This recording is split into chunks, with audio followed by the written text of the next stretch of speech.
चार झेंडे लावलेली गाडी गावात आली. तरुणी पोरं दादा दादा आलं म्हणून गाडीजवळ आली. दादा गाडीतनं उतरलं. कार्यकर्ते पुढे झाले. सभेच्या ठिकाणी निघाले.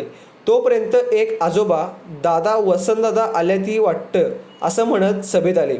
खुर्चीवर बसलेल्या दादांकडे बघत अगदी सर्वात पुढे येऊन बसले. दादांचं भाषण झालं. आजोबांना गहिवरून आले. ते चटकन उठले आणि म्हणाले, दादा वसंतदादा आल्याती वाटतंय.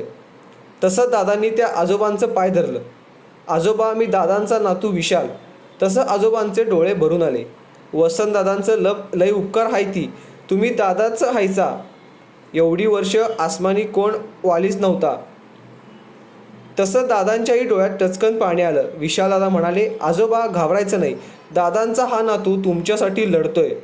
आजोबांचं नाव धोंडाप्पा नानाप्पा मांग. जत तालुक्यातील गिरगाव येथे स्वाभिमानीचे उमेदवार विशालदादा पाटील लोकसभा निवडणूक प्रचारासाठी आले तेव्हा विठ्ठल रखुमाई मंदिरासमोर घडलेला हा प्रसंग पाहून सारेच भावूक झाले. Bureau report.